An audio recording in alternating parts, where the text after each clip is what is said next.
সন্দেশখালীতে IPS অফিসারকে খালিস্তানি বলে মন্তব্য করার অভিযোগ ঘিরে তোলপাড় রাজ্য রাজনীতি। ঠিক কি ঘটেছিল সন্দেশখালীতে 20 ফেব্রুয়ারি? জানতে চোখ রাখুন আজকের ভিডিওয়।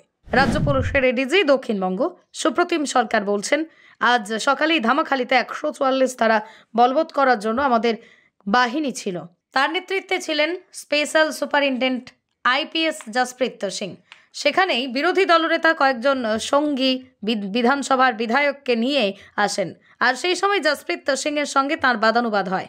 তখন বিরোধী দলনেতা সরাসরি আঙুল উঁচিয়ে জসপ্রীত সিংকে খালিস্তানি বলেছেন।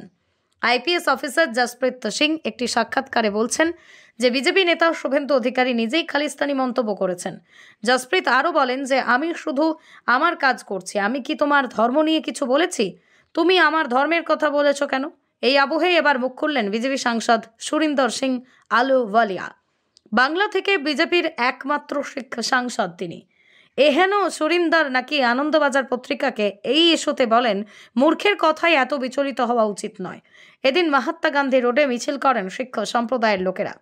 সেই মিছিলের শুরুতে ব্যানারে লেখা শিখরা ভারতীয়, খালিস্তানি নয়। মুখ্যমন্ত্রী মমতা বন্দ্যোপাধ্যায় বলেছিলেন যে বিজেপির বিভাজনের রাজনীতি নির্লজ্জভাবে সাংবিধানিক সীমানা অতিক্রম করেছে। আমাদের উচিত আমাদের শিখ ভাই ও বোনদের খ্যাতি ক্ষুণ্ণ করার এই সাহসী প্রচেষ্টার আমি তীব্র নিন্দা জানাই। আমাদের জাতির প্রতি তাদের ত্যাগ, অটল দৃঢ়তার জন্য আমরা সম্মানিত। তীব্র প্রতিক্রিয়া জানিয়েছেন কংগ্রেস নেতা রাহুল গান্ধী।